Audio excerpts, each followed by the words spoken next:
Welcome, student. Let's begin with the next section of Newton's law of motion. In this session, we will solve numericals based on pseudo force.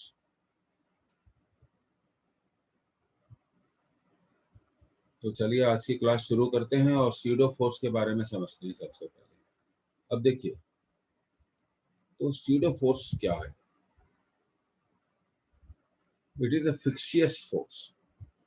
सबसे पहली बात, apparent force जो feel होता है, और a correction force which is used to explain the motion of objects in non-inertial reference frames. देखिए, non-inertial reference frames are those frames which are moving with certain acceleration. तो बहुत सारे example pseudo force के day to day life में है। उनमें सबसे common example है, suppose you are sitting in a train and train suddenly moves in forward direction. What happens? What you feel? आपको कैसा फील होता है? What? So you experiences a force in the backward direction. तो train forward direction में accelerate होती है और आप ट्रेन के अंदर बैठे हैं, तो ट्रेन को हम एक नॉन इनर्शियल फ्रेम कह सकते हैं। तो नॉन इनर्शियल फ्रेम में जब भी कोई ऑब्जेक्ट रखा होता है तो फ्रेम के अंदर एक फिक्शियस स्यूडो फोर्स को एक्सपीरियंस करता है, और ये जो स्यूडो फोर्स है इसकी जो डायरेक्शन होती है it is always opposite to the what you call it acceleration of the frame.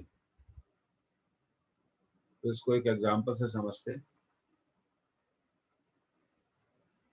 Suppose करिए कि ये एक एक्सलरेटिंग फ्रेम है और बस और ट्रेन, यू से एनीथिंग, और consider an object inside the frame. ये फ्रेम के अंदर एक ऑब्जेक्ट रखा हुआ है और मान लीजिए फ्रेम का एक्सलरेशन है फॉरवर्ड डायरेक्शन में।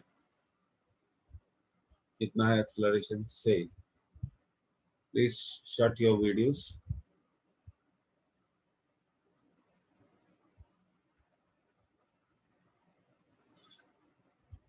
और इस ऑब्जेक्ट का मास हमने कंसीडर कर लिया m।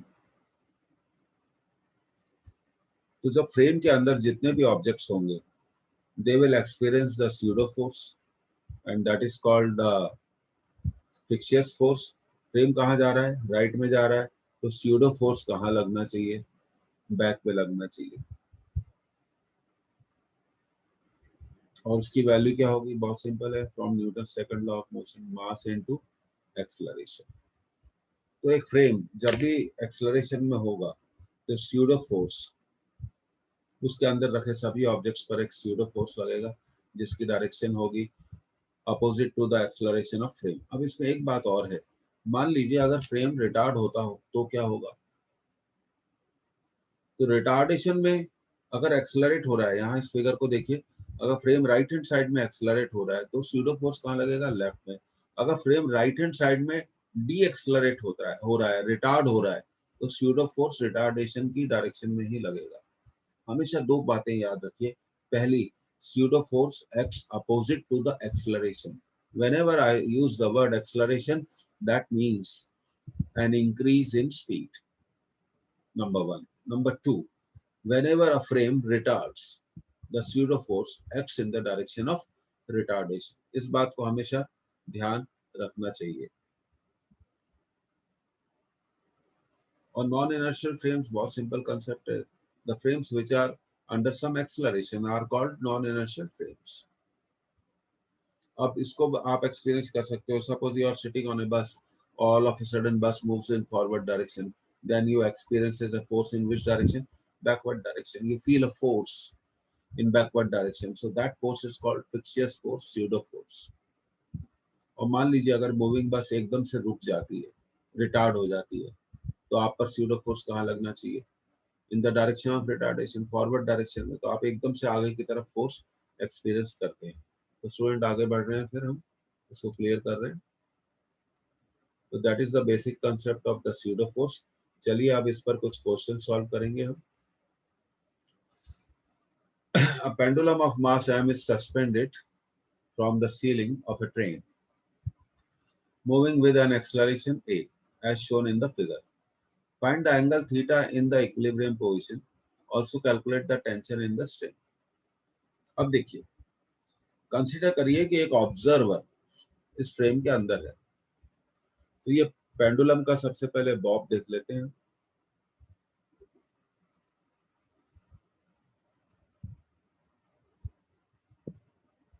इस पर दो फोर्स लगेंगे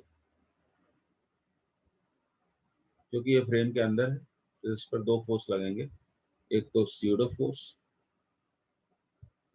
और एक force of gravity. And due to that reason, it gets inclined with certain angle with vertical. अगर ये फ्रेम रुका होता, स्टूडेंट ऐसा भी सोचिए, अगर ये फ्रेम रुका होता, मान लीजिए ये फ्रेम रुका हुआ है, तो क्या सिचुएशन होती, हमारा पेंडुलम कैसे होता?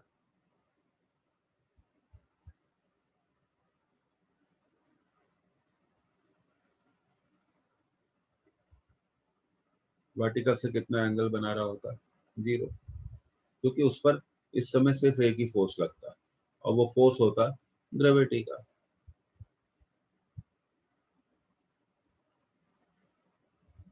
तो वर्टिकल से कितना एंगल बनाता? ये वो केस है जब एक्सेलरेशन ऑफ फ्रेम क्या है, जीरो है। लेकिन अगर फ्रेम एक्सेलरेट हो जाए, अगर फ्रेम एक्सेलरेट हो जाए तो एक स्यूडो फोर्स एक्ट करने लगेगा, स्यूडो फोर्स एक्ट करने लगेगा और वो वर्टिकल से कुछ एंगल बनाते हुए इस तरह हो जाएगा। तो फ्रेम के अंदर पेंडुलम है, तो पेंडुलम एक्सपीरियंस करेगा दो फोर्स, एक force of gravity vertically downward direction में और दूसरा pseudo force opposite to the acceleration of frame. ये कुछ इस तरह से होगा, आप देखिए, इसको समझना बहुत जरूरी है।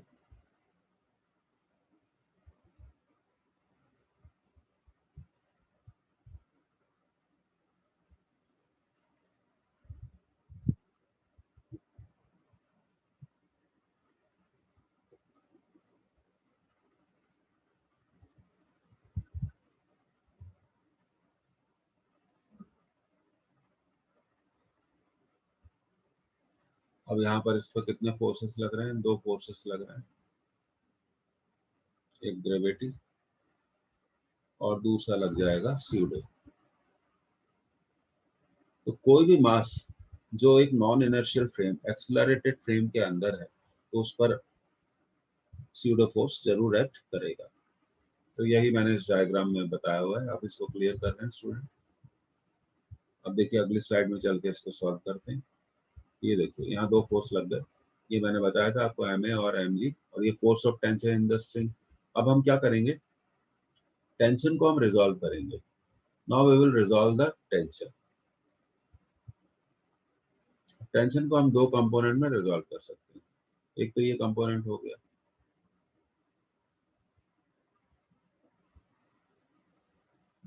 और दूसरा ये कंपोनेंट हो गया। ये कंपोनेंट होगा आपका p cos थीटा और ये कंपोनेंट होगा आपका t sin थीटा। अब फोर्सेस को हम क्या करेंगे, इक्वेट करेंगे, क्योंकि हमारा जो पेंडुलम का बॉब है वो इक्विलिब्रियम में है, इसमें कोई डाउट नहीं है हमें, it is in equilibrium, so the net forces acting on it must be equal to zero. तो t sin थीटा किसके इक्वल हो गया, एम ए के इक्वल हो गया, और t cos थीटा किसके इक्वल हो गया, एम जी के इक्वल हो गया। इस तरह हमने दो इक्वेशन बनाए। तो हमेशा याद रखिए, जब आप एक नॉन इनर्शियल फ्रेम में स्यूडो फोर्स को कंसीडर करते हैं, तो उस केसेस में नेट फोर्सेस, उस केसेस में sigma F x, what I want to say that sigma F x, सारे हॉरिजॉन्टल और वर्टिकल फोर्सेस, सारे हॉरिजॉन्टल और वर्टिकल फोर्सेस इक्वेट होते हैं।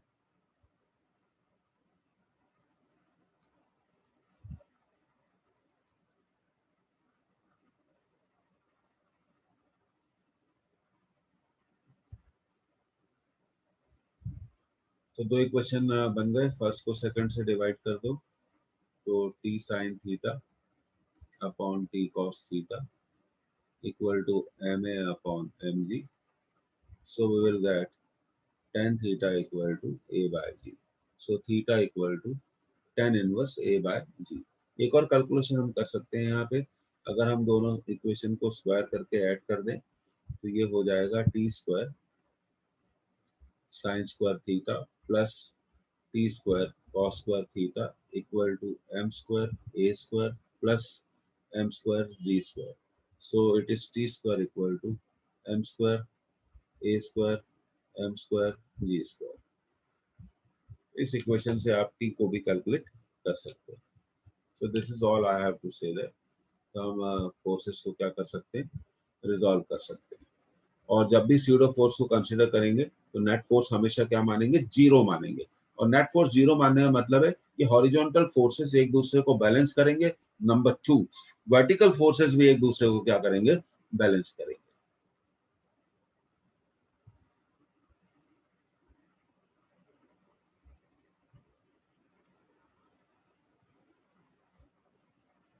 तो हमेशा आपको ये याद रखना चाहिए कि इन सब चीजों को कैसे सॉल्व किया जाता है.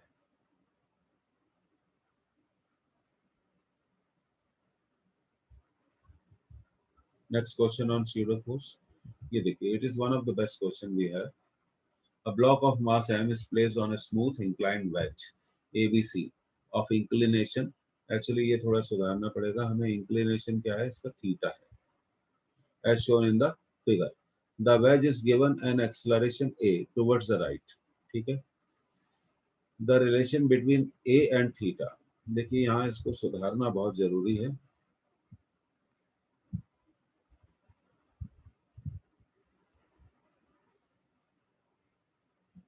सबसे पहली चीज तो ये होना चाहिए,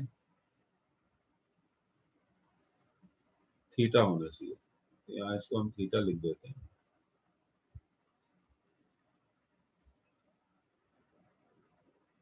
एक तो ये हमने सुधार दिया, और दूसरा में क्या, हाँ, Q as shown in the figure. Okay,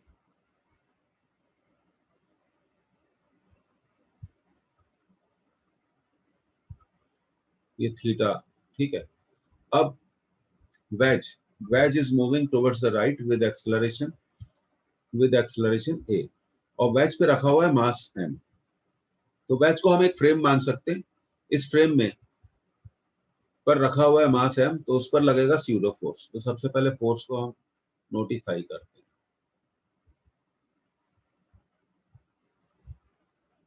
ये देखिए,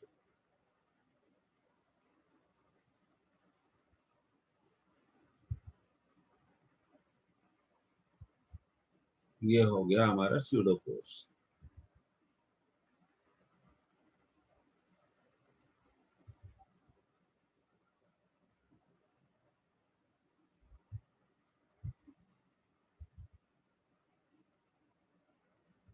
ओके.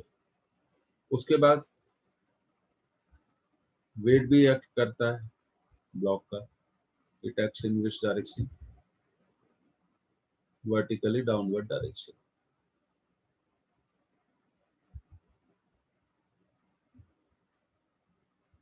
तो ये दो फोर्सेस है. अब स्यूडो फोर्स की कंसेप्ट लगाने के लिए हमें net force on m must be zero. तो हमें यहाँ थोड़ा रिजॉल्व करना पड़ेगा. आप अच्छे से जानते हैं कि जब इंक्लाइन प्लेन की कंसेप्ट बहुत क्लियर है, अगर हम वेट को रिजॉल्व करें, ये देखिए, हम बहुत आसानी से प्रूव कर सकते हैं कि ये जो एंगल है, ये एंगल थीटा है. कैसे, ये 90 है, ये 90 माइनस थीटा है. तो हमेशा आपको याद रखना चाहिए ये एंगल क्या है, थीटा है. अब हम इसको रिजॉल्व करेंगे तो इसका एक कंपोनेंट आ जाएगा mg cos थीटा, और दूसरा कंपोनेंट आएगा, यहाँ पर लिख लेते हैं उसको, mg sin थीटा. तो वेट को तो हमने रिजॉल्व कर लिया. अब हम स्यूडो फोर्स को भी रिजॉल्व करेंगे. अब आप ध्यान दीजिए स्टूडेंट, यहाँ पे सारा जो क्वेश्चन है वो सिर्फ एंगल पर बेस्ड है. आप ध्यान से देखिए ये एंगल कितना है.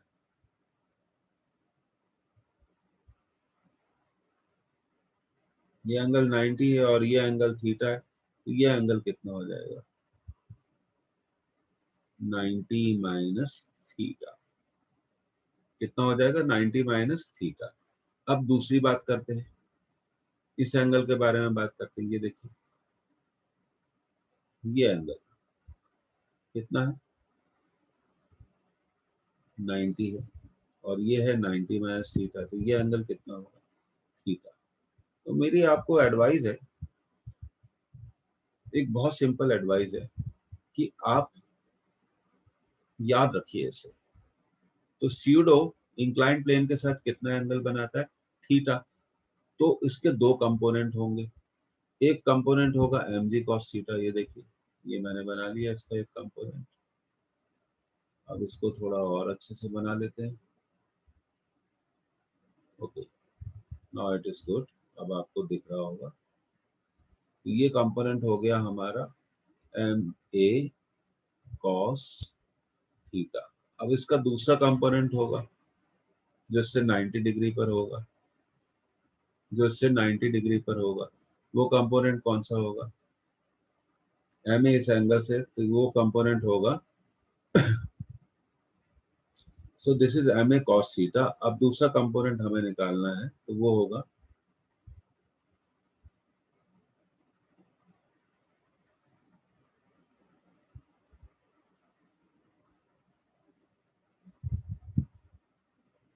एम ए साइन थीटा, और ये रही हमारी नॉर्मल रिएक्शन।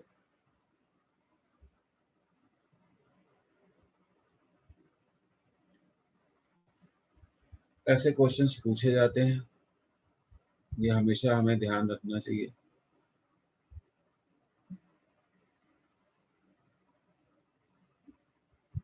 तो अब हम रिजॉल्व कर देते हैं। अब हमारा क्वेश्चन क्या है, बहुत आसान हो गया है, हम इसे इजीली सॉल्व कर सकते हैं। M A cos theta equal to M G sine theta, यहीं से हमें m कैंसिल हो जाएगा, तो a इक्वल टू मिल जाएगा g tan थीटा। और हालांकि पूछा नहीं गया है, तो नॉर्मल रिएक्शन क्या होगी m g cos theta plus m ए कॉस थीटा। सारे फोर्सेस एक दूसरे को क्या करेंगे, बैलेंस करेंगे। जब हम स्यूडो फोर्स से किसी भी क्वेश्चन को सॉल्व करते हैं स्टूडेंट, हमें हमेशा ध्यान रखना चाहिए कि स्यूडो फोर्स के केस में जब हम नॉन इनर्शियल फ्रेम में स्यूडो फोर्स को अप्लाई करते हैं, तो नेट फोर्स क्या होता है, जीरो होता है। तो एक बार आपको मैं फिर इसका रिपीट सॉल्यूशन बताता हूँ अगले स्लाइड में। ये देखिए, अब देखिए हम इसको फिर से करते हैं।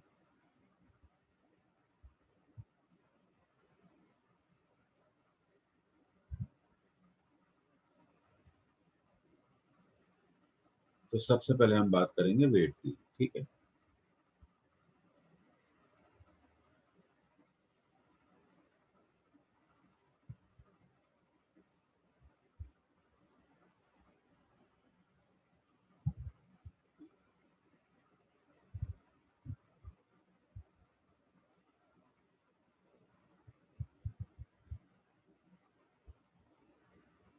थीटा 90,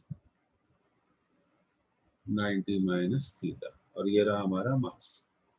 अब इस पर लगेगा pseudo force.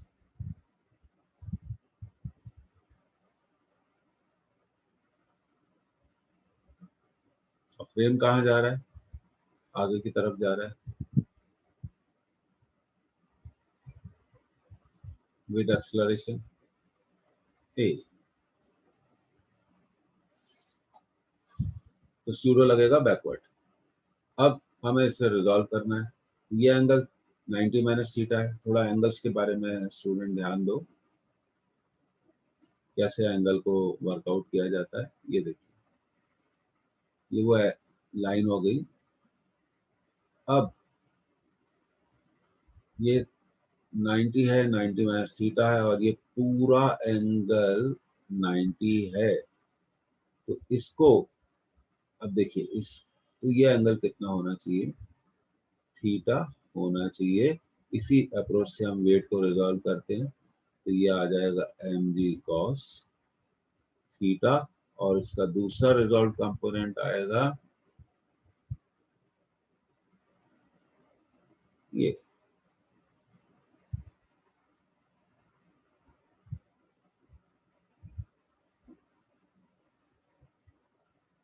M G sine theta. तो वेट को रिजॉल्व करना सीख लो। अच्छा, दूसरी चीज, ये बहुत इंपॉर्टेंट बात है, आप इसको ध्यान दीजिए। ये जो पूरा एंगल है, ये पूरा एंगल दिख रहा है आपको, ये पूरा एंगल 90 है, इसमें से ये थीटा है, तो ये एंगल आ जाएगा 90 माइनस थीटा। अब आप देखिए, ये पूरा एंगल दूसरे कलर से बताते हैं आपको, ये पूरा एंगल 90 है और ये 90 माइनस थीटा है, तो ये एंगल कितना आ जाएगा, थीटा आ जाएगा। अब हमारा काम स्टूडेंट बहुत आसान हो गया। अब हम एम ए को रिजॉल्व करेंगे। एम ए को हम रिजॉल्व करेंगे, किस डायरेक्शन में रिजॉल्व करेंगे? एक तो हॉरिजॉन्टल कंपोनेंट आएगा इसका, ये रहा हॉरिजॉन्टल कंपोनेंट एम ए कॉस थीटा, और ये इसका वर्टिकल कंपोनेंट आएगा एम ए साइन थीटा। तो हम कह सकते हैं M A cos theta equal to M G sine theta. Practice करिए, एम से एम कैंसिल, तो A equal to G tan theta. दूसरा, हम यहाँ पे नॉर्मल रिएक्शन को भी कंसिडर कर सकते हैं। नॉर्मल रिएक्शन को हम लिखेंगे m g cos theta plus m ए साइन थीटा, पर ए क्या है, जी टेन थीटा। तो ऐसे भी नॉर्मल रिएक्शन को लिखा जा सकता है। तो सबसे इंपॉर्टेंट बात क्या है स्टूडेंट? सबसे इंपॉर्टेंट बात है एंगल। आपको एंगल कैलकुलेट करना आना चाहिए। आपको एंगल कैलकुलेट करना आना चाहिए। The most important thing is to calculate the angle. अब देखिए, हमेशा आप याद रखिए दो तीन बातें जो आपको मालूम होना चाहिए। ये मास है, ये एम जी है, और एम जी रिजॉल्व होगा थीटा एंगल पर, तो ये आ जाएगा एम जी कॉस थीटा, और इसका ये कंपोनेंट आ जाएगा, जो इस तरफ कंपोनेंट जा रहा है, ये कंपोनेंट आ जाएगा, ये कंपोनेंट आ जाएगा आपका एम जी साइन थीटा। अगर सिस्टम इधर जा रहा है तो स्यूडो इधर लगेगा, ये होगा एम ए, और ये एंगल हमेशा याद रखो थीटा होगा। इसका रिजॉल्व पोर्शन एक आ गया एम ए कॉस थीटा, और दूसरा रिजॉल्व पोर्शन आ गया, रिवाइज करो, आप लोग इसे नहीं करते हैं, इसलिए ये सारी प्रॉब्लम होती है। एम ए साइन थीटा को, सारे फोर्सेस को बैलेंस करो जो एक दूसरे के अपोजिट लग रहे हैं, एम जी साइन थीटा, तो A equal to G tan theta. और नॉर्मल रिएक्शन को भी कंसिडर करो यहाँ पे। तो नॉर्मल रिएक्शन किसको बैलेंस करेगी? देखो, एक तो एम ए कॉस थीटा को बैलेंस करेगी, एम जी साइन थीटा को बैलेंस करेगी। तो आपने देखा स्टूडेंट कि मैंने इसे कितनी बार आपके लिए सॉल्व किया। क्या आप खुद के लिए कभी इतनी बार प्रैक्टिस करेंगे? याद रखना, जिस दिन कर ली ना तो उस दिन पास हो जाओगे, ये करते ही नहीं हो, प्रॉब्लम ये है। आप सोचते हो कि ये जस्ट पलट ली कॉपी तो इससे हो जाएगा, इससे कुछ नहीं होने वाला। You need to learn.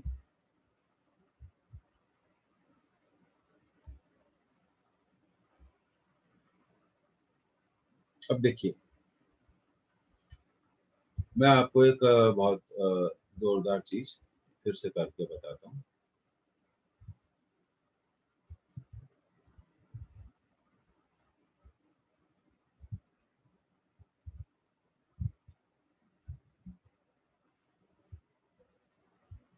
ये मास रख देते हैं हम यहाँ पर,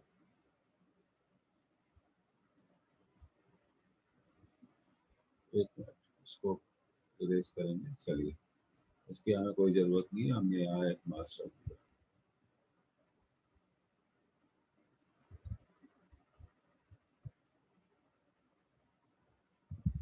ये एंगल कितना है, थीटा। मास का वेट रिजॉल्व करो, mg। ये एंगल कितना होगा, थीटा होगा। तो रिजॉल्व पोर्शन क्या हो गया, mg cos थीटा, और दूसरा हो गया mg sin थीटा, और नॉर्मल रिएक्शन ये हो गया। एक तो ये पार्ट हो गया, ऐसे करना आना चाहिए। अब देखिए और क्या करना आना चाहिए, ये देखिए।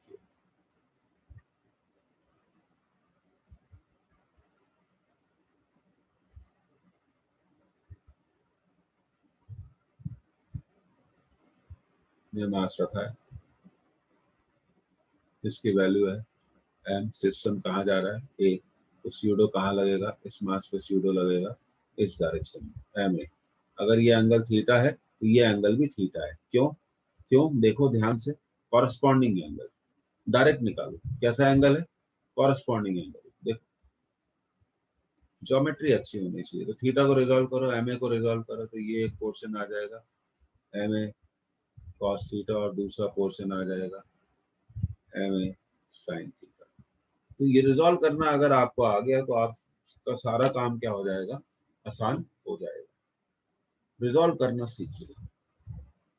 ओके, कितने लोग मेरे को बताएंगे कि उनको रिजोल्यूशन आ गया।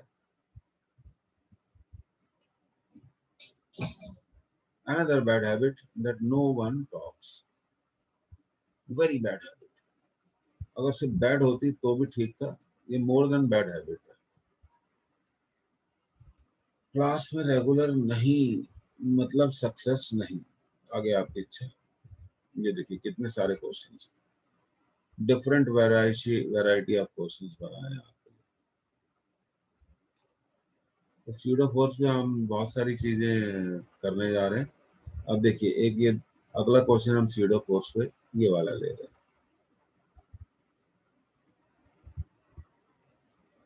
This came in NEET 2010 examination.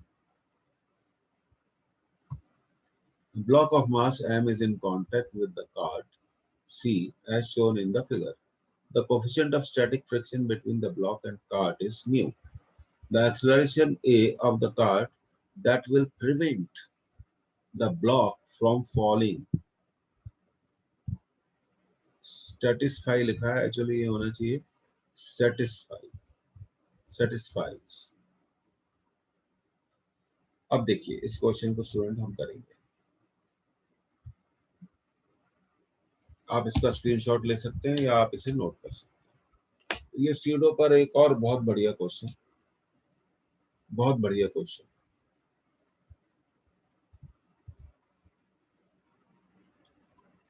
तो ऐसा कौन सा फोर्स है, अब देखिए पहली चीज, ब्लॉक अगर फॉल होगा तो क्यों होगा, अपने वेट के कारण।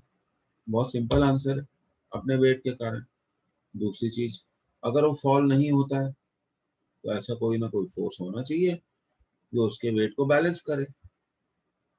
वेट कहाँ एक्ट करता है, तीसरी बात, वर्टिकली डाउनवर्ड डायरेक्शन में। तो ऐसा फोर्स कहाँ एक्ट करना चाहिए, वर्टिकली अपवर्ड डायरेक्शन में। अगली बात, कार्ट के साथ इस ब्लॉक का कांटेक्ट है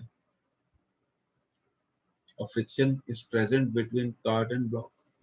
कार्ट अल्फा एक्सेलरेशन से कहाँ जा रही है, राइट में जा रही है, और ये जो ब्लॉक है वो कार्ट के एक वॉल पर है, वो कार्ट के साथ मूव कर रहा है।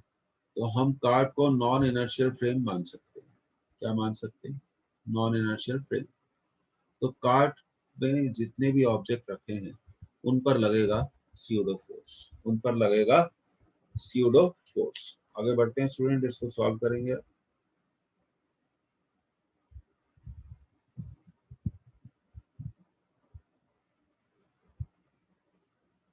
तो सबसे पहले कार्ट बना लेते हैं। ये हमारा कार्ट हो गया, ये इसके व्हील्स हो गए, ये आगे की तरफ मूव कर रहा है, इसका एक्सेलरेशन है अल्फा, और इस पर रखा हुआ है एक मास।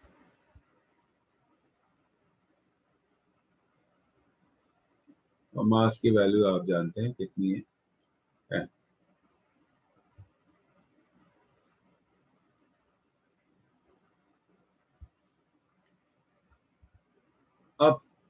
इस मास पे लगने वाले फोर्सेस के बारे में बात करते हैं। Pseudo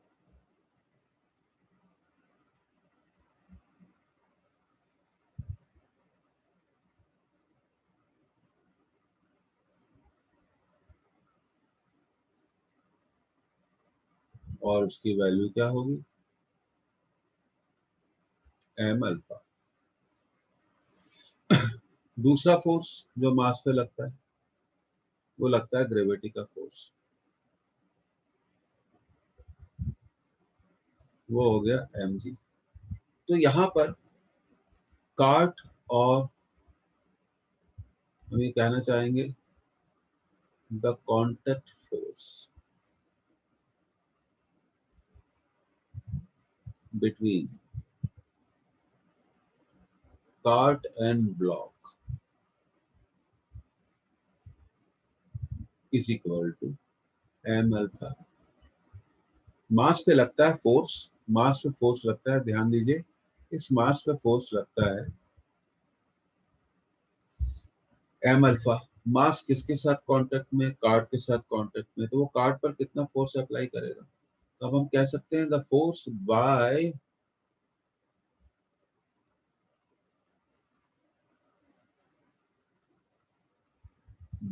the mass on the card is m alpha. So card will also apply a force m alpha on the block.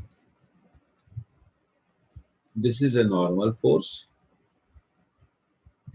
और ये normal force है, so n equal to m alpha। अब अगली बात करते हैं, ऐसा कौन सा फोर्स है जो वेट को बैलेंस करता है। डेफिनेटली अब आपको भी समझ में आ गया होगा, वो फोर्स ऑफ फ्रिक्शन होगा, वो फोर्स ऑफ फ्रिक्शन होगा, म्यू एन। क्योंकि फोर्स ऑफ फ्रिक्शन डिपेंड करता है नॉर्मल फोर्स पर, किस पे डिपेंड करता है, नॉर्मल फोर्स पर। That came in NEET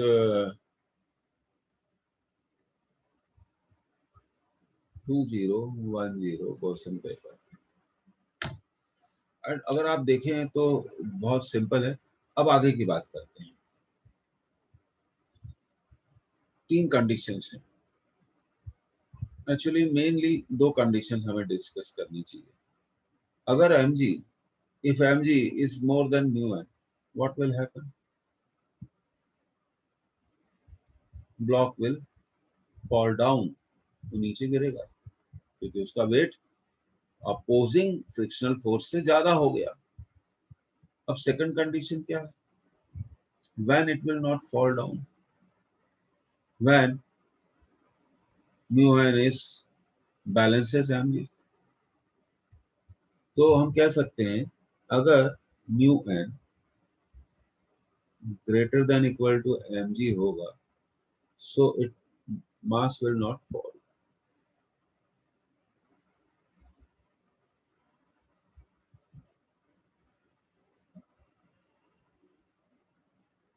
mass will not fall, इतना लिख लीजिए, इसको क्लियर करने जा रहे हैं। फिर मास मास फॉल नहीं करेगा, फॉल नहीं करेगा। अब n की वैल्यू क्या है, m अल्फा, तो हम यहाँ रख देते हैं m alpha, mu m alpha is greater than equal to mg, m से m cancel, so alpha should be greater than equal to g by mu। तो ये वो कंडीशन हो गई कि वो गिरेगा नहीं, इट विल नॉट फॉल।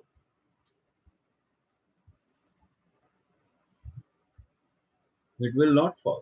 इस तरह के क्वेश्चंस कॉमन है एग्जामिनेशन में, और स्यूडो लगाना सीख लीजिए, स्यूडो लगाना सीख लीजिए। हर क्वेश्चन को 2 बार 3 बार रिवाइज करिए। इसको क्लियर कर रहे हैं स्टूडेंट।